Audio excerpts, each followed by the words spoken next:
All right, what's going on, everybody? This is Alex once again with another episode of the EOT Newsflash, coming to you from my kitchen table, which means, as usual, there are boxes to open. But in this case, the boxes have already been opened, so who cares?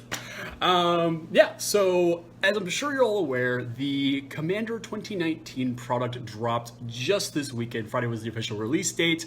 I'm sure many of you have gone out to go and get these cards for yourselves to either, I don't know, take the decks apart and build new decks out of them, tune up old decks, or if you're like me, you got to go and play at an event at your local game store. Big shout out to Dungeon Games down here in horribly balmy Fort Myers. And actually have to put them right out of the box against other people doing the exact same thing.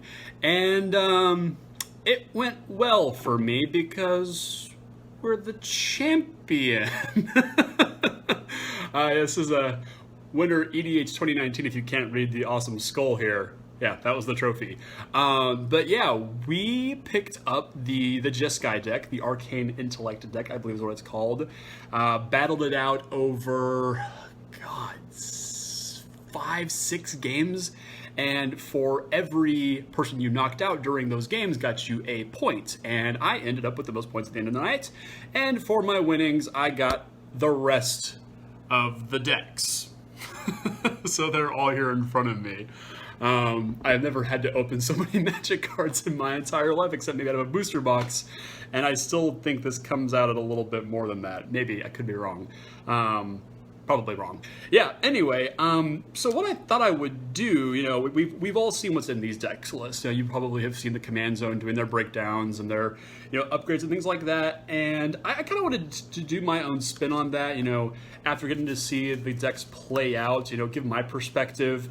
Obviously, we're going to have some varying opinions about what we actually saw during different games, so, it's cool to get a different perspective, I thought. So I thought I would just kind of break these decks down, what I think they do well, what I think they do not so well, and then maybe make a couple recommendations on how best to upgrade these decks if you're going to be doing that, or if you're just playing them out of the box and keeping them that way.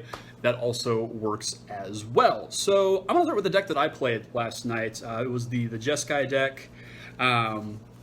I decided to helm the deck all but the last game of the night with Elsha of the Infinite, and then switch to Savine the Chronoclasm for the very last game of the night. I don't have the legendary wall anymore. I gave it to a buddy of mine who just loves wall. Shout out to Rocco, who you all have seen on the channel before. He loves walls. He has an Arcades deck that he truly adores, and was really excited to play walls. So I was like, dude, you can have this one. You can have this one. I have no need for such a silly card. But the deck, going into the event, I looked at the deck list, and the being sort of my colors, I felt it was going to give me the best shot to actually win the games I was going to be playing in. I felt it had the most built-in synergy, the most built-in card advantage to itself, and just some truly unbeatable cards. And I'll get to those here in just a minute. But kind of wanted to highlight a few of the cards that I thought were really powerful in the deck. Divine Reckoning, great for board wiping and really kind of keeping the board under control. Pristine Angel, the mythic protection from all colors flyer, is just insane on offense and defense.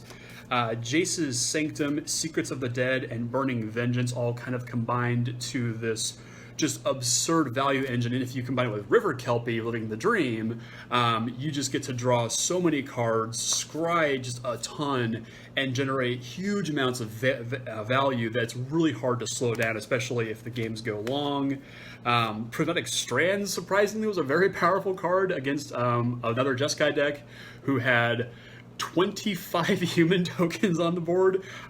This was able to save me 2 turns in a row while I bashed it with a giant Crackling Drake. And then we get to the 2 cards that I don't believe Wizards really calculated just how big of an impact these cards have on the game. And that's Stormherd and Zetalpa Primal Dawn here. Stormherd making X11 Pegasus creatures with flying, or X is your life total.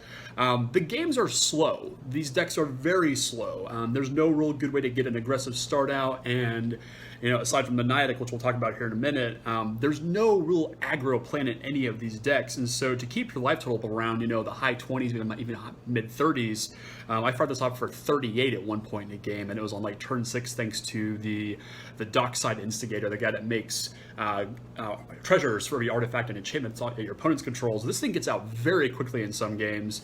And then Zatalpa here, it can't be killed. There's nothing in these decks save for Volrath out of the Sultai deck with its -1/-1 counters that can even slow this thing down. So if you resolve this at any point in the game, you're card stupid. I was so confused when I saw it in the deck list because I'm thinking this isn't anything, has nothing to do with flashback or cards casting things from the graveyard or anything like that. There's no synergy with any of the commanders. And then I realized that like any good control deck, you need a big dumb finisher that's hard to kill, and well, Zatalpa is a big dumb finisher. So the deck plays out really well. I really enjoyed the deck. Of course, the weakest part of all of these decks, and I'll just say this now so I don't have to reiterate it later, save for the case of the Rakdos deck, the mana bases are atrocious. Lots of basic lands. There's 40 lands in each deck, which can make some very awkward draws when you're trying to just get more gas. You're finding tons of land. The mana fixing that is in here comes from the bounce lands, the life gain lands from Khans of Tarkir in here. There's a couple. Like Myriad Landscape is always a good include, as is Ash Barrens. There's a couple of rare lands per deck. Command Towers in here. Exotic Orchard is the one that every deck gets, which is always a cool reprint to see. Yeah, just like really, really rough mana bases. And so if you're gonna be updating these decks, that's where I recommend you start with first. Absolutely, mana bases first. There's only you get like Commander Sphere. There's lockets in here, which are just it's awkward to see lockets in a product when those were so recently printed. I don't understand why Wizards couldn't have given us the signets, which are up to like $1 a piece now, especially for the blue ones. And so, it just kind of all combines to these really awkward mana bases. 3 out of the 4 decks having really awkward mana bases, but at the same time, it kind of keeps everybody on an even keel. Really, only the Sultai deck has a good ramp package outside of the artifacts. But yeah, so like the deck still plays perfectly well. There's lots of cool synergies in here. You'll be flashing back a ton of spells. Getting to use Elsha as a feature site-esque effect is really powerful. So yeah, it's a really good out of the box deck. There's a couple of ways I think you could take the whole thing. I don't know how much you want to do with like flashback, especially if you're in like a more competitive commander group. Graveyard Shenanigans will only get you so far because everyone's packing Graveyard Hate. So I don't know how much mileage you're gonna get out of Savine the Chronoclasm, which is why I think that Elsha of the Infinite is the far better commander. Having prowess is really powerful. Being able to flash off non-creature, non-land spells on top of your library is really powerful. So in a well-built version of this deck with Elsha at the helm, with plenty of acceleration through mana rocks and things like that, you can get Elsha down very, very quickly, and just be able to chain off spells. So maybe like some kind of storm deck.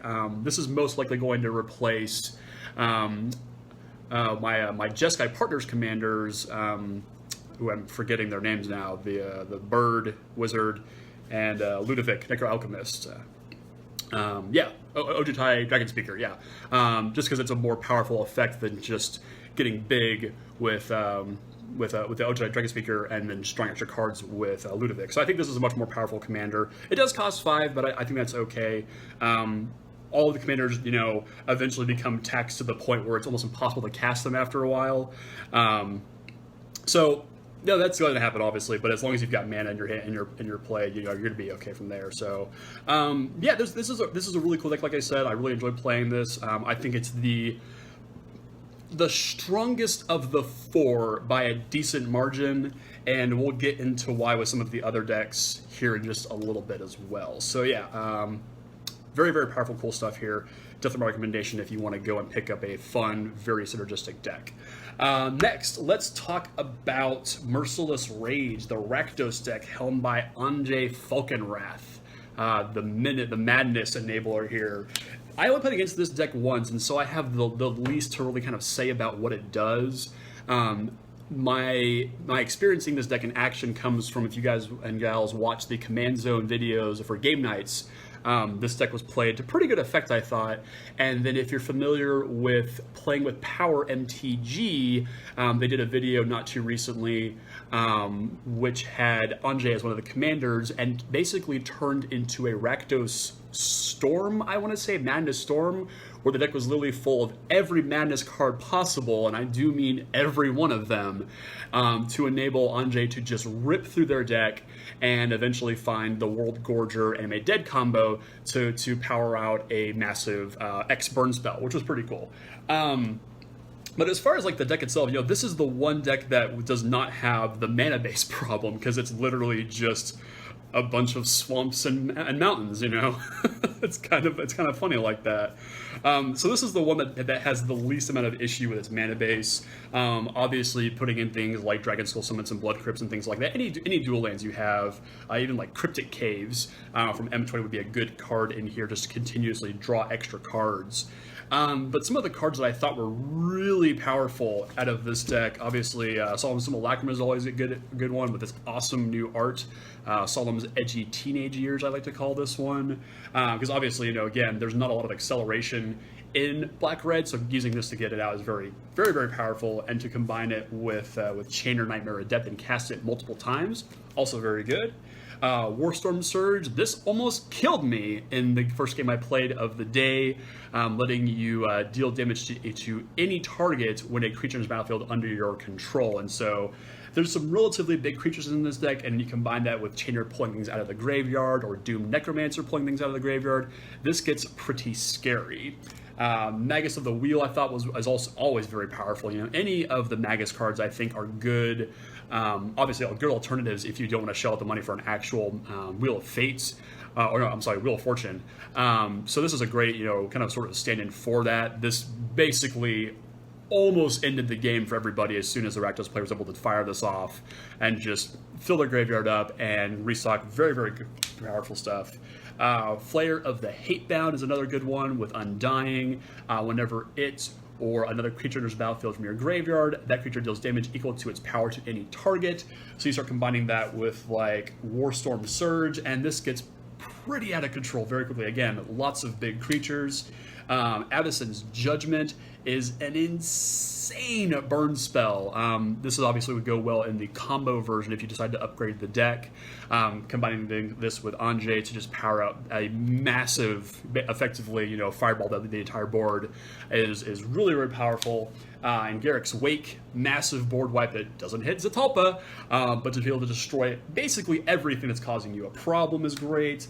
Geth, Lord of the Vault, I've always wanted to have this card again. I used to have a Mirrodin, Scars of Mirrodin copy, but never thought to put it in a commander deck, but now that we've got one, this does a lot of really cool stuff, being able to pull artifacts and creatures out of the graveyard, and then being able to mill your opponent as well is always kind of neat, so very, very cool stuff.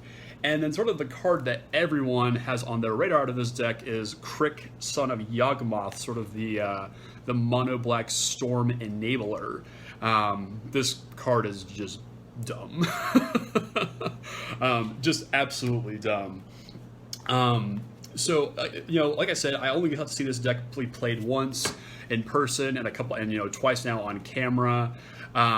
Very different of experiences every single time. So I really don't have a whole lot to say about this deck. I definitely think that this is gonna be the one that you could definitely kind of go in two different directions. You can go in sort of like a reanimation package type deck where you're combining Chainer and Anjay to reanimate big fatties. Stuff like Villas I think would be really good in this deck. I like to go along with Crick as well that just power these massive creatures very, very quickly. Or there is that more combo version where you are going for the World Gorger Dragon combo with Animate Dead and a spell like Avacyn's Judgment to just fireball the board. Definitely some cool options there. Can be certainly very budget if you want to go that route. You know, a lot of Madness cards are very cheap. You know, there aren't a lot of Madness cards that I consider to be playable in Commander. And the one card that I definitely recommend that if you do decide to go that route would be a Shadow of the Grey, which was printed back in Amonkhet. It's like a 1 in a black instant that lets you return every card you discarded or cycled this turn back to your hand. So you can just fire that off and have, after having Anjay, you know, sift through like 15 cards of your deck and just say, okay, let's do it again and do 15 more. Very, very powerful stuff here. Definitely, I think, has the most multiple directions to take with the deck. So very, very cool stuff there, and it's neat to see, you know, much like, you know, I mentioned with Flashback, with the Jeskai deck, seeing Madness, and to be fair, the rest of these decks for that matter, built around a specific mechanic. Not so much limits you in what you're trying to do with these decks, but certainly gives you an angle that you might not have thought of being as viable in Commander previously. So it's a cool exercise in sort of deck building to kind of look through these and figure out which way you want to go with them. But yeah, good stuff all around so far. Let's talk about the Naya deck next. So we've got the one headed up by Girid, Conclave Exile, and backed up by Marisi and Alta Palani here. This was the deck that I had the most worry about dealing with, just because the commander in particular is weird, for the sole reason that it's a 2/5. And all of the board wipes in the Jeskai deck have a really hard time dealing with it. Like Magma Quake is really the only way to kill it. You know, so you can't, like, if you Divine Reckoning doesn't get rid of it. But it does, but a card like Divine Reckoning, which makes everybody pick one creature and sacrifice the rest or destroy the rest, highlights the inherent flaw in this deck, which Populate only works if you have tokens. And if you don't have tokens, your Populate cards don't do anything. And if you don't have any tokens, your Populate cards don't. You see what I'm getting here? If you have all tokens and no Populate, and Populate but no tokens, yeah, it's confusing. Like it's the deck can have a hard time functioning, and that's what we saw in a couple of the games where, yeah, the board table was getting really huge with all kinds of tokens with like Thragtusk and Wingmate Rock and Desolation Twin, but as soon as the board got wiped, there's nothing left. So as a sort of like backdoor to get around that, one of the games I got to see played against this deck was Alta Palani at the helm, which allows you to make these 0/1 egg creatures, and when those eggs die, you flip the top cards of your library until you hit a creature, and you put it into play automatically. Problem being is that there aren't a whole lot of really big creatures to flip into. So, like, you know, you just take a quick look through the deck, and you've got Angel of Sanctions, Wingmate Rock, Soul of Zendikar, Desolation Twin, you know, Thragtusk is in here, Rampaging Baloths is in here. But yeah, just like there's a giant Adaphage in here, which is probably one of the scariest cards in this deck. There's a real push-pull to this deck that I think you have to take into consideration when you're playing this deck. Especially if you are aware of all of the board wipes that exist in these decks specifically. I mean, there's board wipes in all of these decks for that matter, and it can just ruin the game plan of the token deck here. So calling it a token deck is also kind of weird because it really isn't, because token decks, you think of them going wide. You know, I think of, oh, what's the one drop? Shoot, I just forgot the card's name. And I've even got a Mara, yeah, more of the Soul of the Accord, the deck that I have. And Riss, there we go, a Riss and a Mara. Those decks go super wide, and while this deck can do that, you're more rewarded for making big creatures, big token creatures, and then populating them. You know, the one game that I did lose against this deck was when my opponent fired off Phyrexian Rebirth, making a 23/23, and made 3 more of them. And that's how I lost. But, you know, had I had a decent board wipe, had I had like Dawn Dusk, it would have been piece of cake. So yeah, it's a really cool deck. It's a different kind of token deck. It's a different kind of Naya deck. It's not so much like this big stompy, like Earl of the Miststalker sort of Voltron-esque deck. So I don't really know what to do with this particular deck right now. I mean, obviously, I think just continuing the popular theme is probably a good idea. Making it more token based. I have some weird drafts of a sort of Naya Super Friends deck, and just sort of going all in on Planeswalkers and using tokens as sort of like defense. I don't know about that one. The one that really kind of sticks out to me, though, is Marisi, Breaker of the Coil, which stops your opponent from casting spells during combat. And whenever a creature you control deals combat to a player, you goad each creature that player controls, and so they have to attack somebody that isn't you if their creatures are able to attack at all. And so this one's really kind of strange. It doesn't have any evasion, no trample or menace or anything like that. So it's an interesting one, and really kind of goes against the rest of the deck's sort of game plan, which all of the commanders in this deck, there's one commander in every deck that really just goes against the grain, which I think is fine, to just kind of give you a different option there. But this is, it's so not like my play style, so I really don't have a lot of incentive to really build a deck around Marisi here. But, if you're into that kind of, like combat shenanigans here and want to maybe go for more of like a Voltron approach, this might be a cool way to go about doing that. So, and as always, like I already mentioned, mana bases suck. Just fix mana bases first. If you're on a budget, I highly recommend you fix the mana bases first in these decks. Again, any dual lands that you have, go for it. Any ramp packages that you've got, so things like Farseek, Skyshroud Clan, Kadama's Reach. These are the cards that you definitely be putting in these decks to just make them that much smoother. It's also going to let you cut down on the fact that you're running 40 lands in these decks as well. So there is the Naya deck, and I also like the fact that they gave you all of the like the manifest tokens here, so these are cool. Yeah, Angel Sanctions, super neat token here. All the tokens are sweet. Then there's the last deck that we can look at here, and this is our Sultai deck, which is helmed by Kadena, Slithering Sorcerer, which gives you a free morph per turn.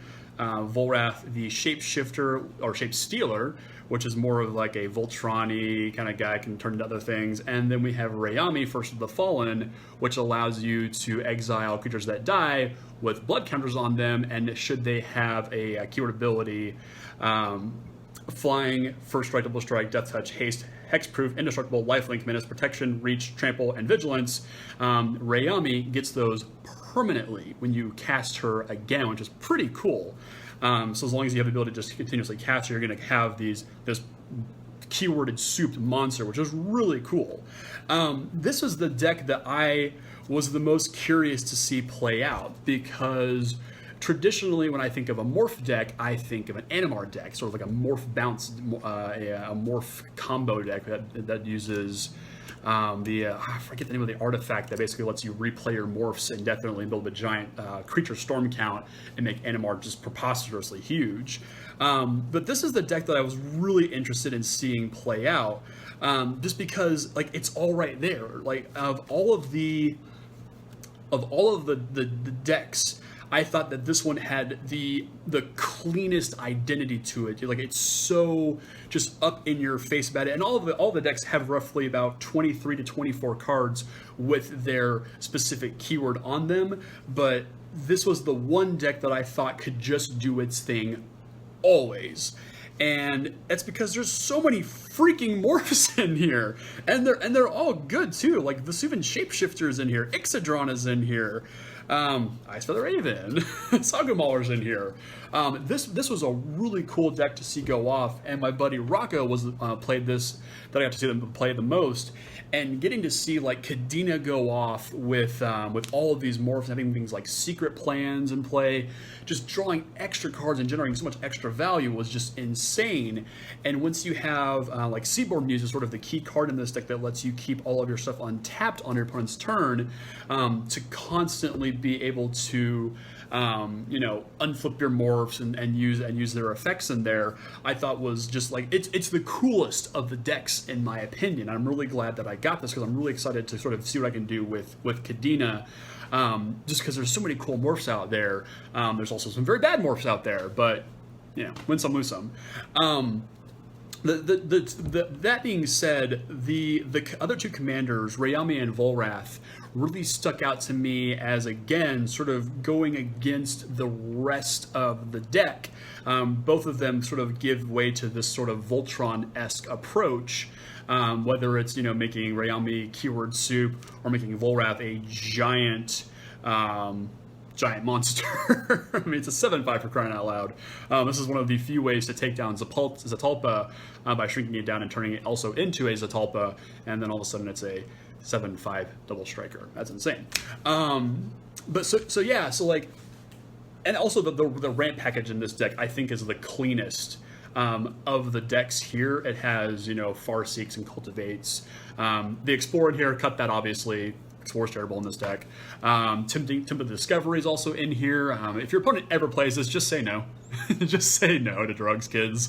Say no to discoveries. Tempting offers are always bad for you. Never do it. But yeah, like I said, I think this is one of the cleanest decks. It has the most cohesive identity to it. It's very straightforward.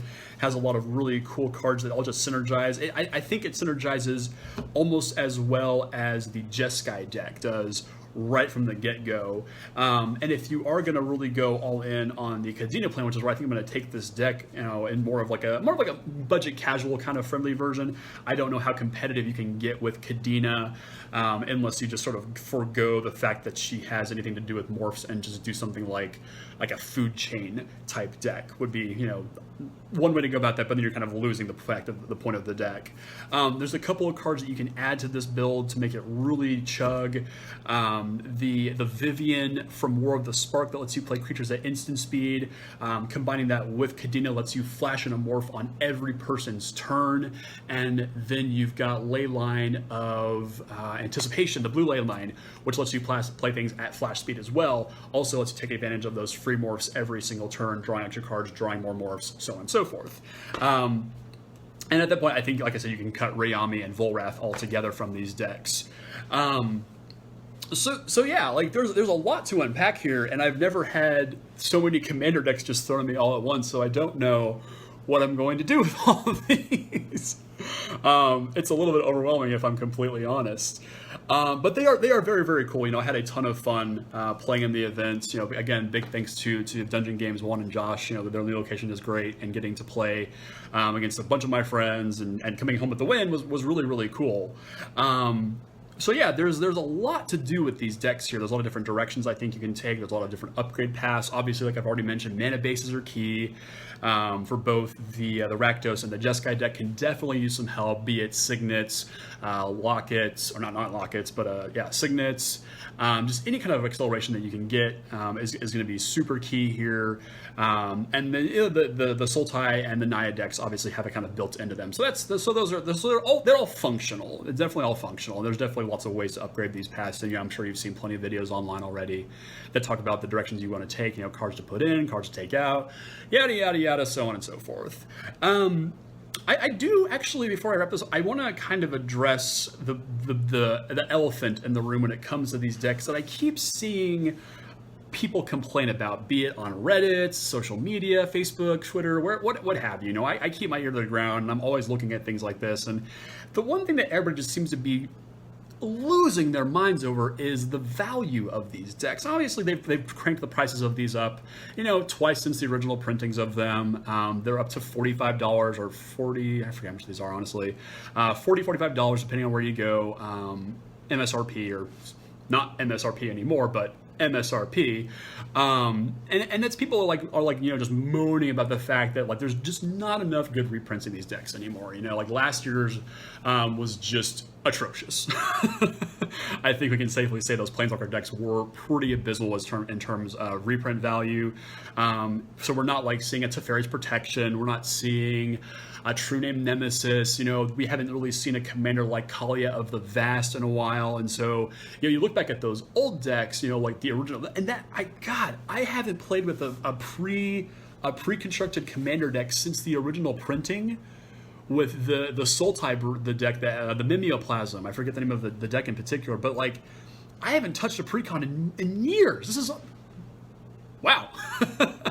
And those decks were just a third like a third of 3 different decks mashed together and just hope that it all worked out for the best. But so many people like got into Commander through those decks, which is really great. But they're going for like $100 a piece now. The Kalia of the Vast deck is like $150 right now on the secondary market, which is just absolutely absurd.